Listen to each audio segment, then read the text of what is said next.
What's up, everybody? Welcome back to Rams Brothers, the pod. I'm your host, Dean, and I'm joined by the other host of this show, Nick. And Nick, we're previewing the Tampa Bay Buccaneers, the Super Bowl champion Tampa Bay Buccaneers, led by Tom Brady. How are you tonight? I'm good, man. I feel great.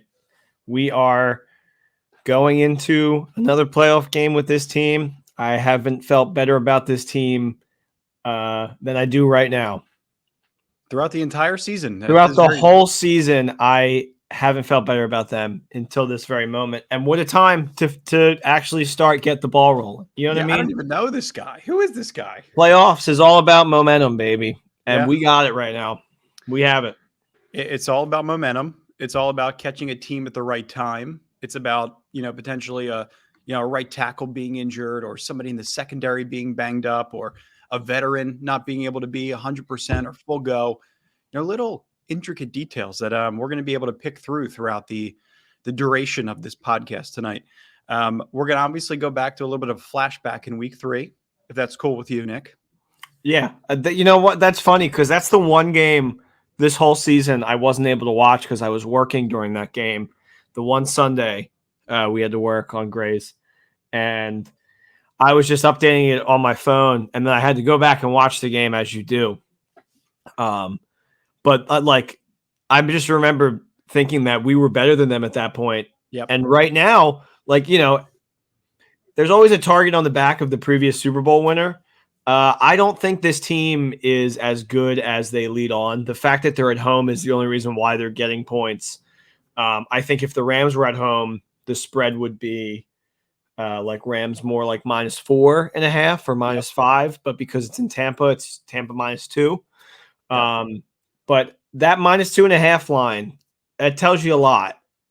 Sure does. Who was -2.5 last week? 2 teams.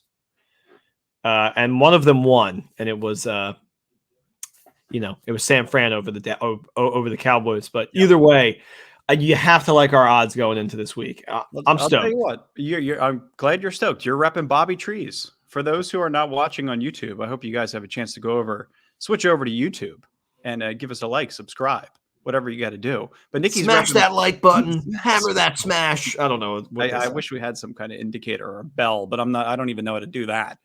But Nick rocking Bobby Trees. And I think it's, it's a different team. There was some good things in that game. I'm glad you had, a chance to go back and watch it in its completion. But I don't know. I saw a different team back, even in the first quarter of this game.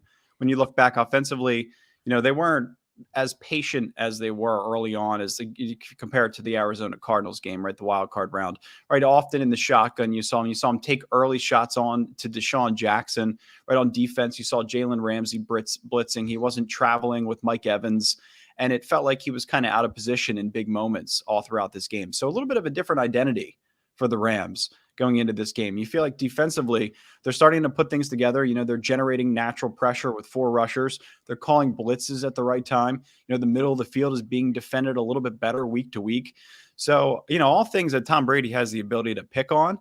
But if you look back in this game, just that week, the Rams were faced with the Buccaneers were on a 10-game winning streak looking back the year prior, right? The Super Bowl lead coming into that week, I think it was week 3.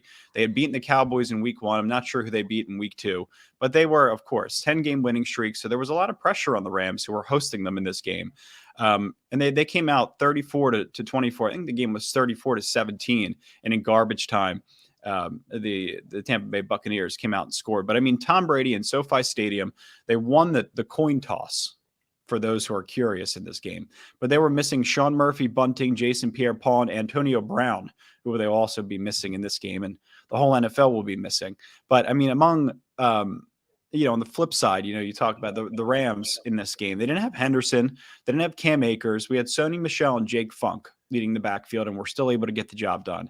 When they met in week 3, Tom Brady was Tampa Bay's leading rusher in that game. They had both Leonard Fournette and Ronald Jones, who are expected to come back in this game, but neither of them did much. And the Bucs had 446 total yards and outgained the Rams in this game. So, they involve some garbage time. Yeah, of course. A lot of garbage time. The Rams were kind of on top the whole time.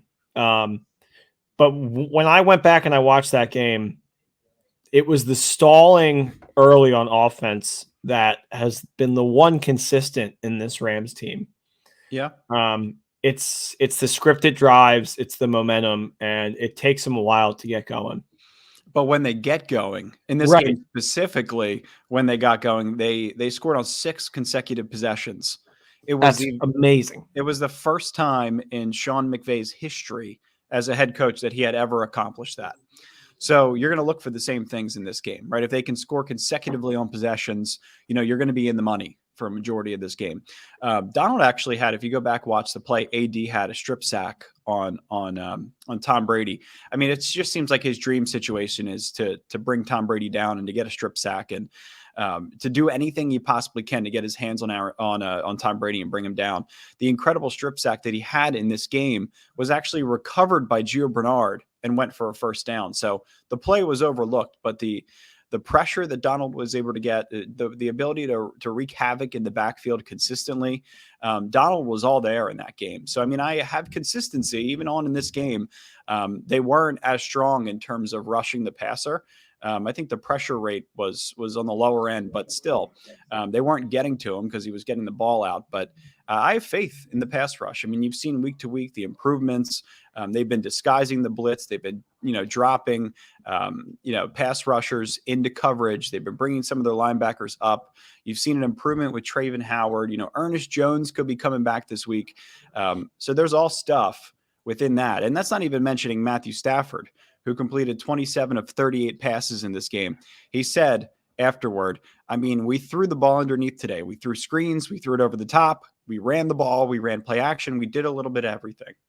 And that's what it felt like. I'm sure when you went back and watched it, you felt the same thing. Yeah. Key things about additions to our team and subtractions to theirs from then to now. Von Miller, OBJ, Cam Akers. I mean, they're at, all these guys playoff ready.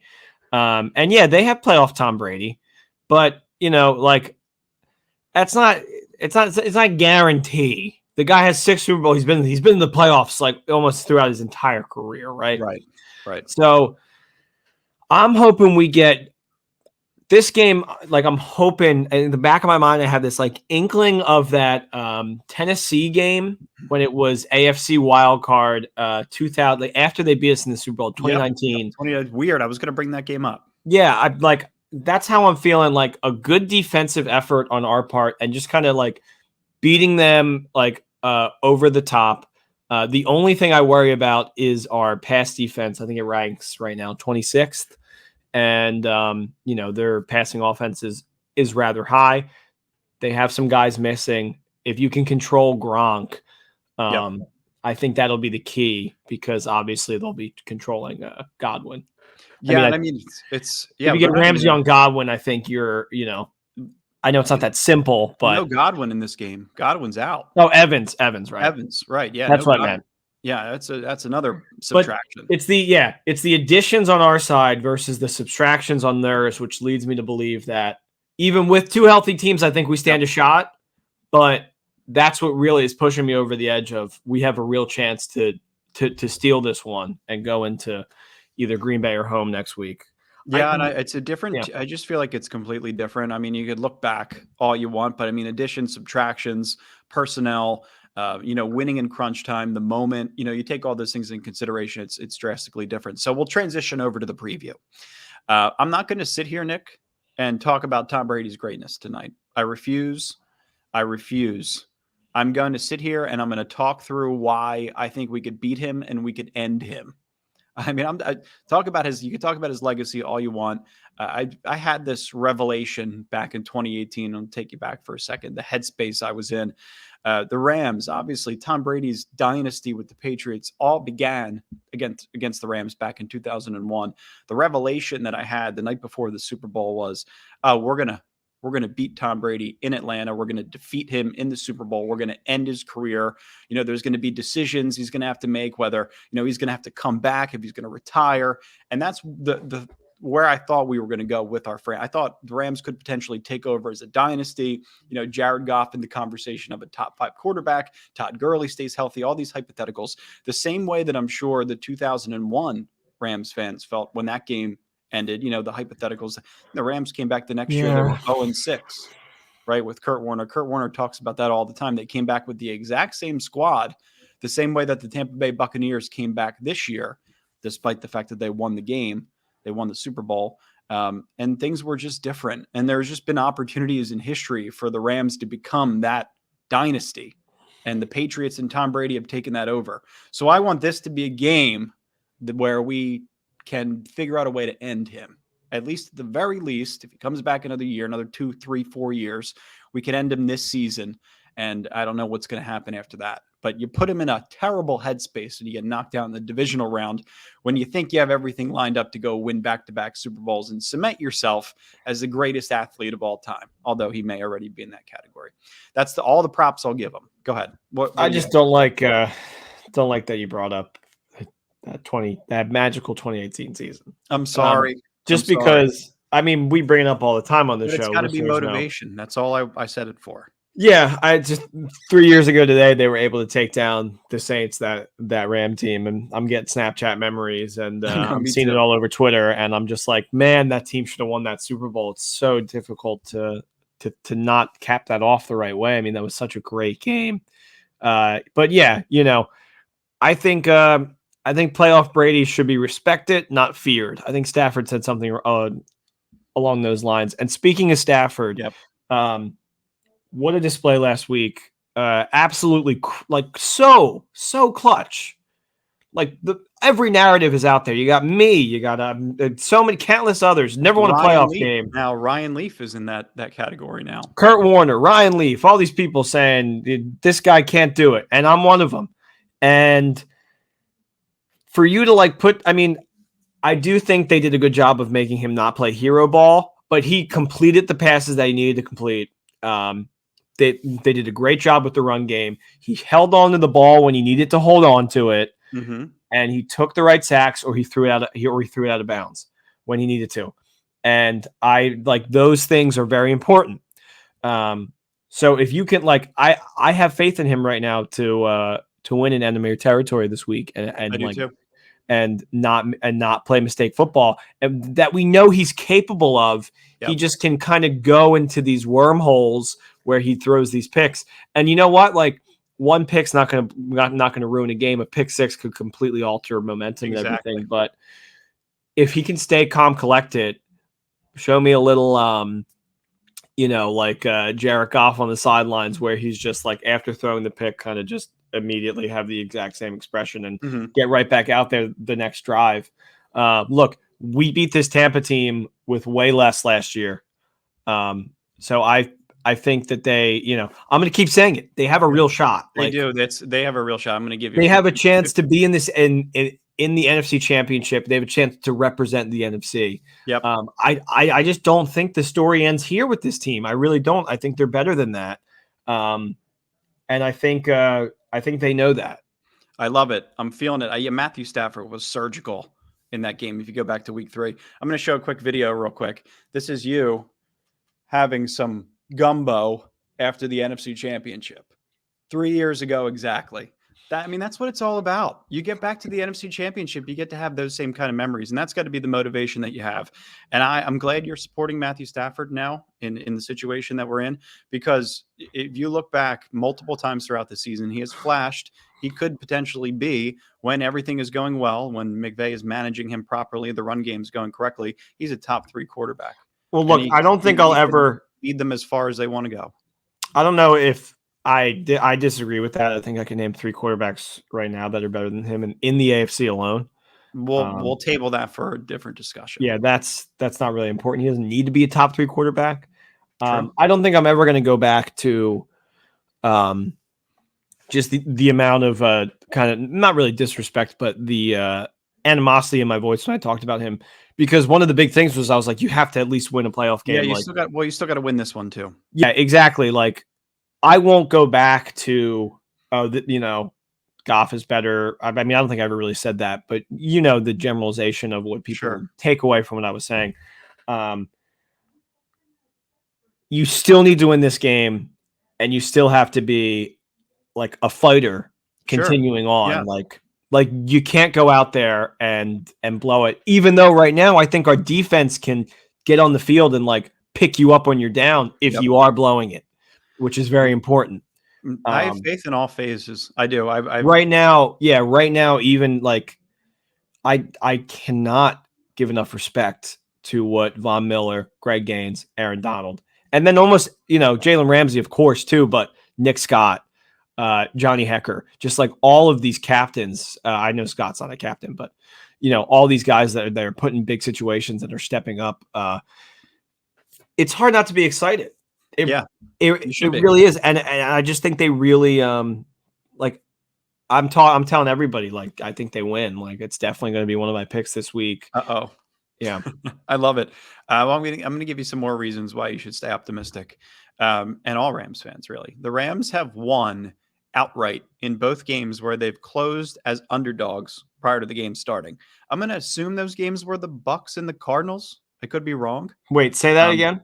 So the Rams have won outright in both games where they closed as an underdog. Those are the two games because they're the two times I took them when they're underdogs. And they're also 7-2 on the road this season. I think Tampa Bay fans most likely feel like none of this matters whatsoever. I could list off stat after stat because it's Tom Brady. As Tom Brady and the Bucs have won in the same divisional round last year against the Saints, as you remember, a team that swept them in the regular season, and then won the Super Bowl against the Chiefs, a team that also beat them in the regular season in Tampa, nonetheless. But more than half of Tom Brady's playoff losses have come against teams that had already beaten him once that season. So in playoff games against opponents he lost to in the same exact season, Tom Brady is just 5-6 in his career. And in playoff games against all other teams, he's 30-5. So there's massive significance within these numbers. So I see there are not only just a significant difference for us Rams fans as we kind of pick apart the stats, but it's clearly been somewhat of an obstacle, a team that's able to beat him outside of last year. So before last year, he was 3-6. Those two wins came in the playoffs of last year, 3-6 in playoff games against opponents he'd already lost to that same year prior to last year. Another reason to have faith across the NFL. I'm going to give you another one. Playoff teams in the exact same situation as the Tampa Bay Buccaneers facing a team they lost to in their only regular season matchup. Not a Saints situation from last year. In the only matchup they faced each other in the regular season, have gone 8-10 since the 2018 season, including an 0-3 mark last week against the Raiders. Well, rather the Raiders, the Steelers, and the Eagles all went 0-3, right? So I think there's faith to be had just in those numbers. If you're just looking at that in that regard, I'm going to go ahead. You have something hard to it's certainly hard to beat a team twice. Yep. But Sean McVay against Bruce Arians is what, 3-1 in his career or 2-1? I think 3-1. Yeah. And I think the only time they lost to them was when they had Jameis. So is Jameis better than Tom Brady? I'm not going to say it, but I think someone should tweet it. If you want free merch, tweet hashtag Jameis is better than Tom, hashtag Banjo for Smash. I promise you I'll send you a shirt. But you have to tag me as well. It totally lost my train of thought as you're dropping these crazy hashtags. See, now this is what it's about. It's about fun brother Rams content. It came back. Sean McVay, 0-2 against the Patriots and Tom Brady in his career. Against Patriots with Tom Brady. Correct. Because he beat the Patriots. Oh, but when separated, what is he, 3-0? 3-0. 2-0. Last year, this year. No, but what? Okay. Belichick and Tom separated from each other. He's 3-0. Still 2. No, because he beat the Pats last year. Oh, right. Okay. You're right. Okay. You're right. You're right. So now I'm right. I'm going to go through how Tom Brady's going to try to beat us. You ready for this? Yeah. It's definitely going to be over the middle. Good guess. We talked about the middle of the field a little bit in our last podcast. We kind of alluded that we were going to cover it in this podcast. I told you we'd bring it back up. We're bringing it back up. I found a bizarre stat per Computer Vision, which is a legitimate NFL analytics tool, believe it or not, that I think the Rams probably use it internally as well. This stat, by the way, also caveat, excludes Jalen Ramsey. The Rams' second and third level defenders, safeties, and linebackers rank in the bottom third of the league in defensive in-game adjustments. I'm going to roll my eyes. That stat to me almost is completely irrelevant. You got to take into consideration that we are now missing both of our starting safeties. So you got Nick Scott, Terrell Burgess, adjusting, coming in, Eric Weddle. Now you got Ernest Jones and Traven Howard. Ernest Jones was designated to return from the IR. He's practicing again. He's going to be my X factor in this game. So if he's healthy, got Traven Howard, it's a different story in the middle of the field. And I have confidence that those safeties can close and collapse when they have to. Regardless, it can be a vulnerability when the quarterback you're playing against will throw the ball 50 times if he has to. The same way we talk about, the defensive line being worn down, the defense in the second and third level by the run game. The same thing happens to the secondary when the quarterback decides he wants to throw it 50 times and he's effective doing so. But our defense against the run, we're top 5 in DVOA. I have confidence in that regard. I have confidence in them at the line of scrimmage. But short passes in the middle, the Rams have allowed the highest completion percentage at 80.2 in the NFL and ranked 28th in average gain allowed, which is 7.9 yards. So on short passes, left, right, and middle, the Rams have allowed a completion percentage of 68.2. It's the epitome of bend, don't break. We talked about this, I think, the last podcast or the podcast before.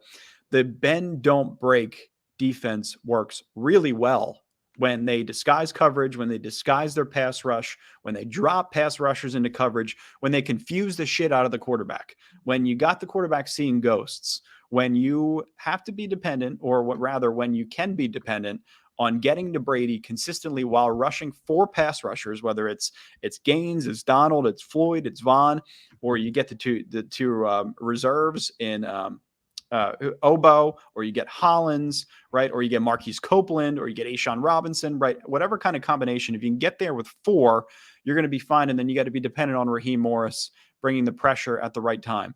And that's where Tom Brady's going to try to bend you and eventually break you over the top if he can.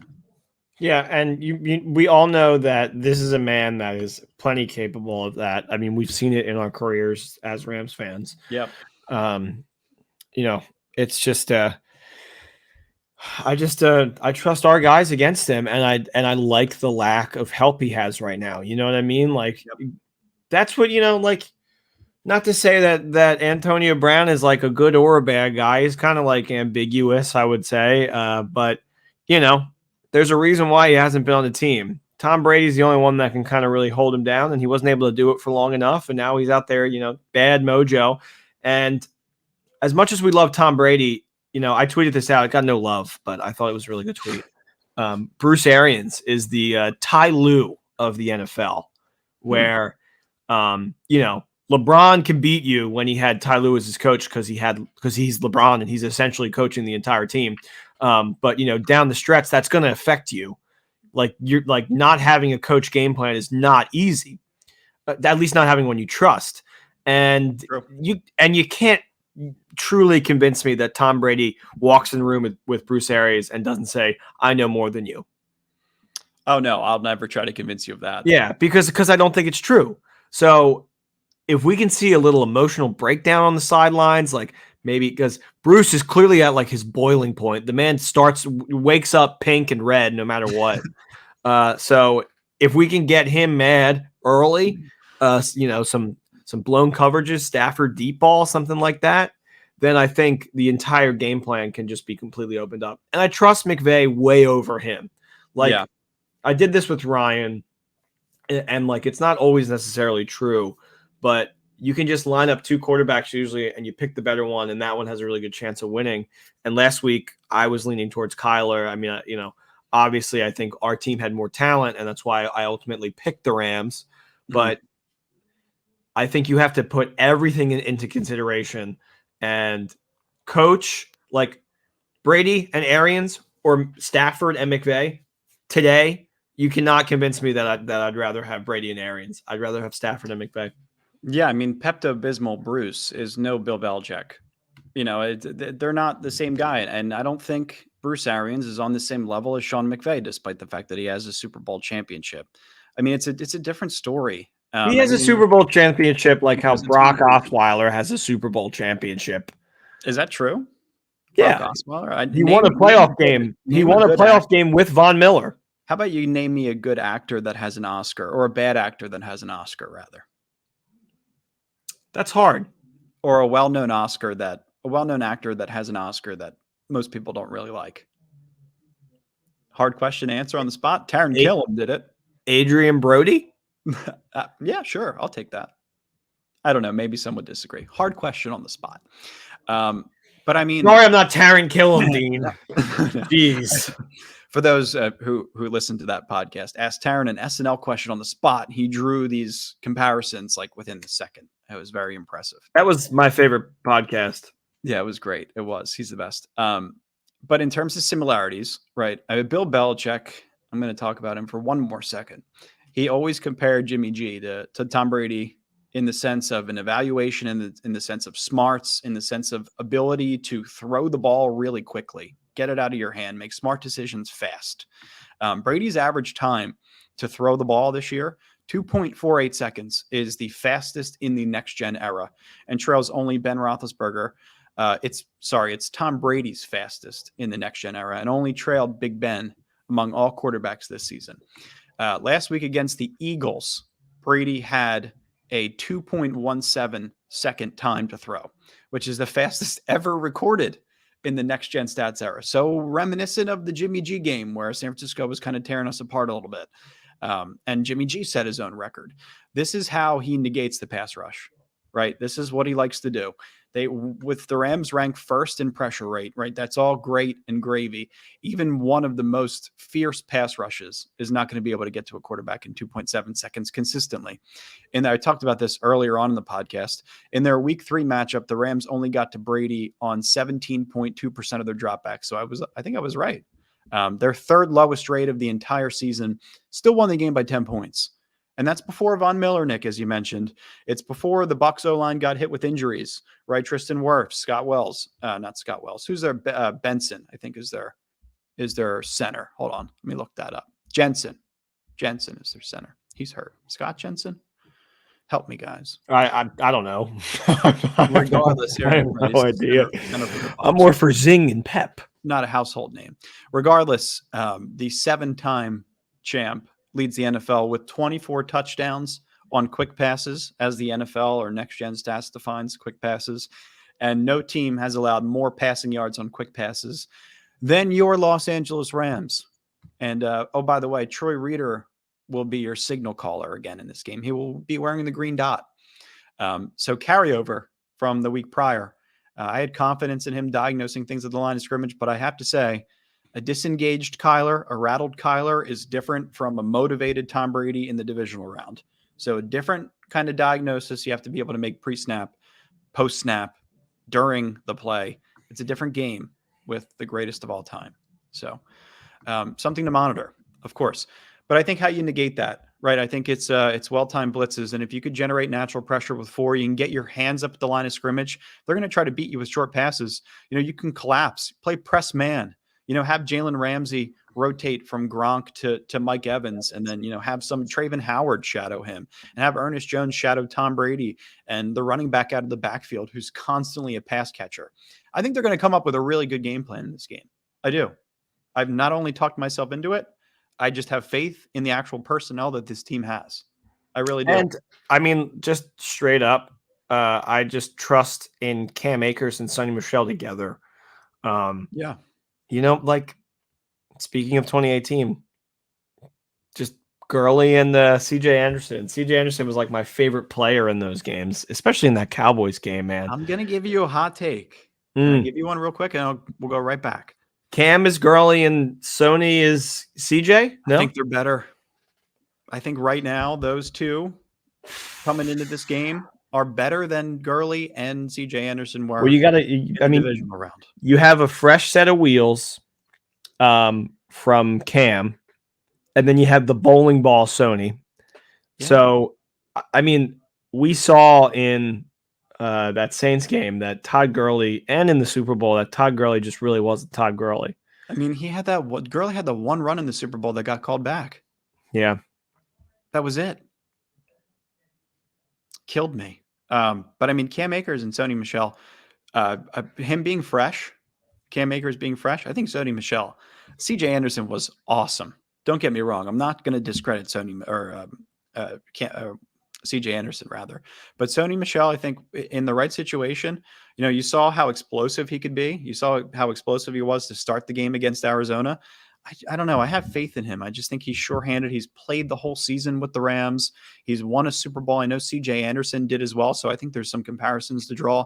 But Cam, being fresh, wanting the ball, is different than what we saw from Todd Gurley in the NFC Championship and the Super Bowl. So that's where my difference, that's where my line is drawn. Yeah, and just going off of CJ Anderson, just having another like just legitimate Bronco that like won a Super Bowl in Von Miller. I just love that energy. I do too. And I just like now that like just to follow up on like all the love that the Rams are getting, because now they're like, it's just it's so Hollywood, isn't it? Like it's so you like 5 minutes of fame, you're down and you're up. You have a really good comeback movie. Everybody loves you again. You're Robert Downey Jr. as Iron Man. Like, even though last week you were like, dying in the bush.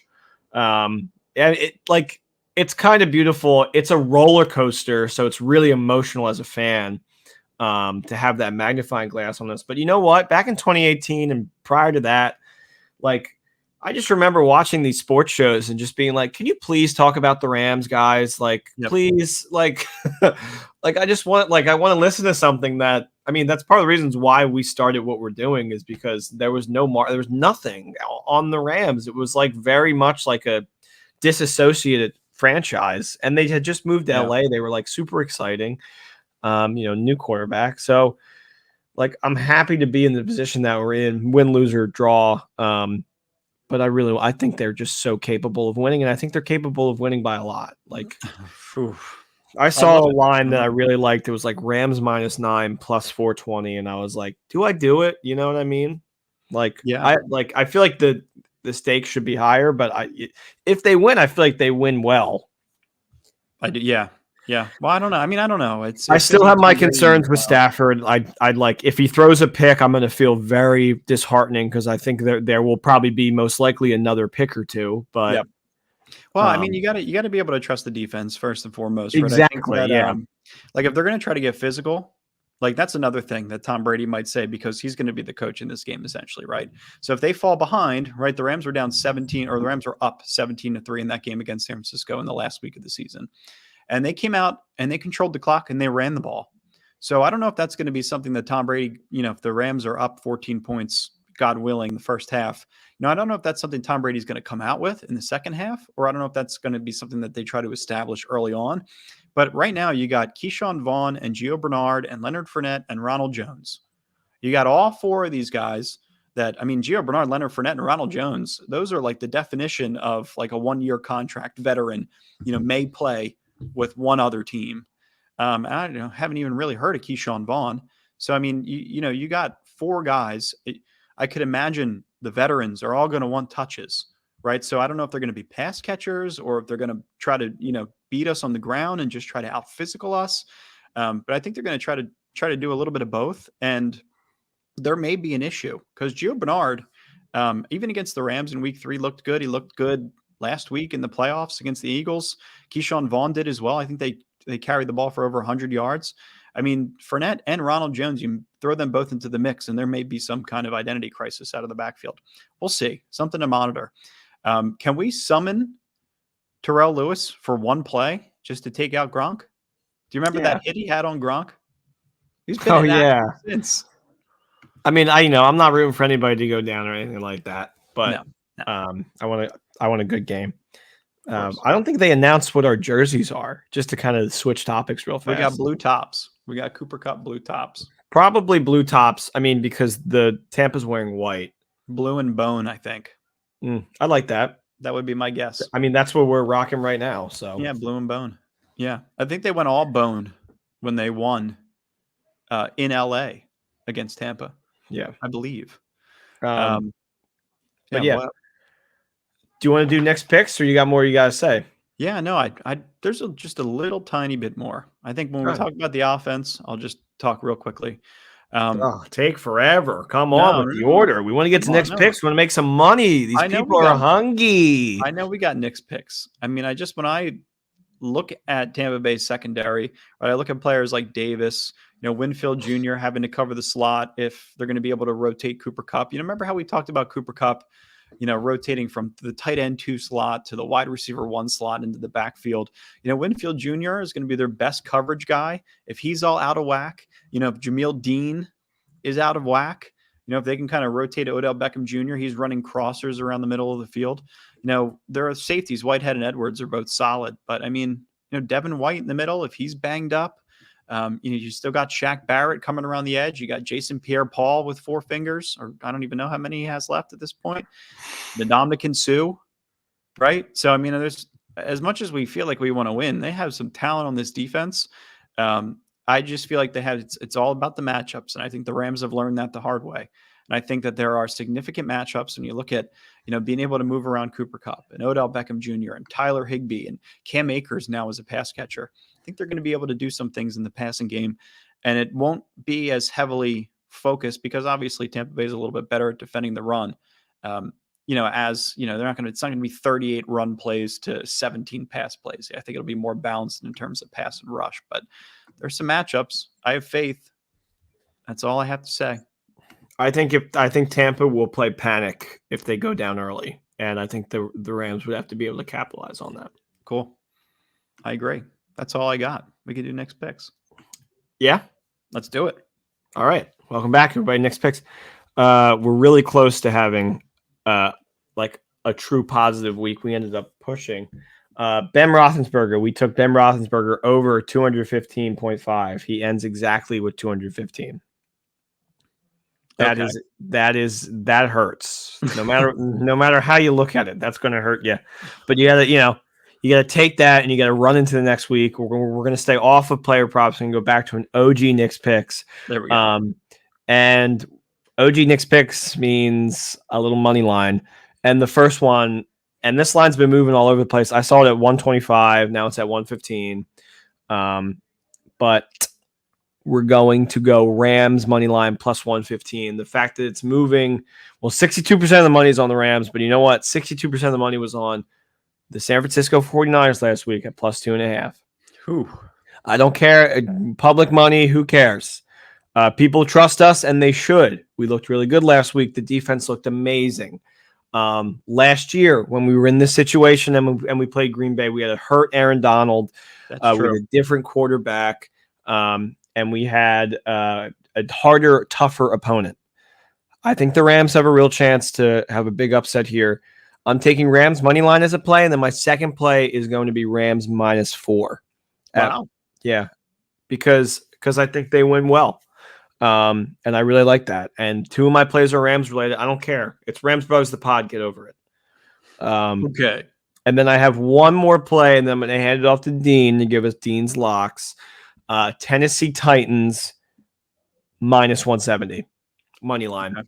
I'm sorry, I can't take the -3.5. Yeah, it's too much. This Bengals team is scrappy. I can't take the Bengals outright either, though. Yeah, exactly. The Titans are our number 1 seed for a reason. They beat the Buffalo Bills and the Kansas City Chiefs this year. Their losses are ugly. They do bad against bad teams.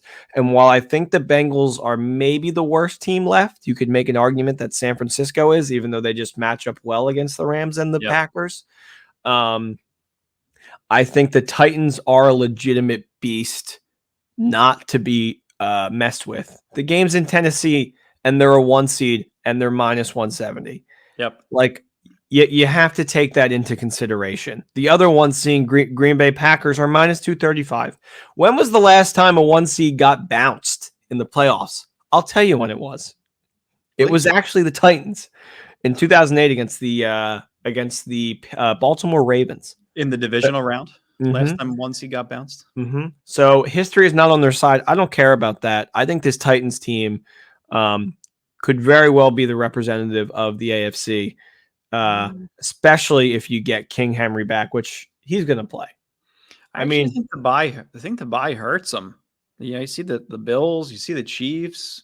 Everybody's the got Bengals almost blew it to the Raiders last week. I don't know. I love their offense, but their defense is not there. Listen, and I think the Titans win the game too. I trust Tannehill in these situations. So we're going to do Rams plus 115, Rams -4, Rams -4 plus 200, and Tennessee Titans -170 money line. You got to lay a little more. I don't care.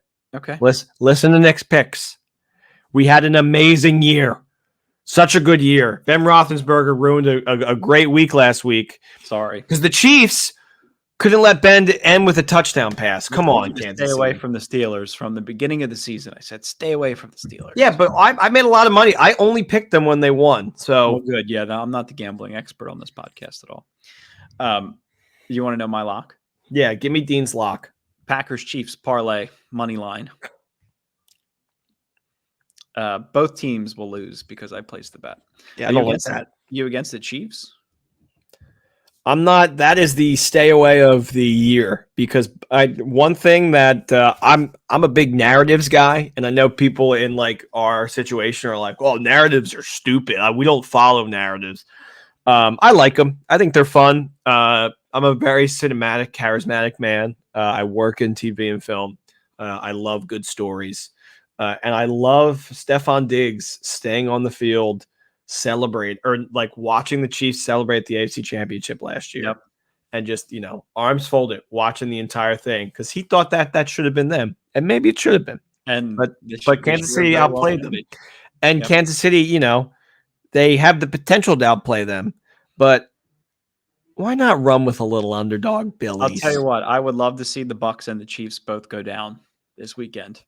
I would love nothing more. Yeah, to have a Super Bowl without one of the two people that were in it last year. They were both in it last year. The year prior, it's the Chiefs won it. It's a lot now with these. Let's get Tom Brady and Patrick Mahomes a seat on the bench. Go to Cabo this year, guys. Come on. Let's get some parity. Let's get some newness in the league. Oh man, you should have heard Ryan Leaf as he closed out his podcast today. I don't know if you heard it. He was in for Rich Eisen. He was like, Sean McVay loses this game. He'll go back to Cabo. He'll find another quarterback. Who's it going to be? At this time, Aaron Rodgers? Oh, man. Really staring. Well, I mean, not to discredit Matt Stafford, but I would take Aaron Rodgers in a heartbeat. I think every single Rams fan would. But it was such a crazy conversation. I think as Rams fans, I think the national media is even coming around a little bit to this team because of the explosion that we saw against the Cardinals. But I like what I'm seeing. And I think us Rams fans have kind of come together a little bit here in the end. And this one will will us back to great times, great memories, and everything you want out of a fan, another chance to go back to the Super Bowl. So hard to say that without a smile on your face, got to say. All right. Well, what else we got? We're going to do a little preview Sunday morning, maybe?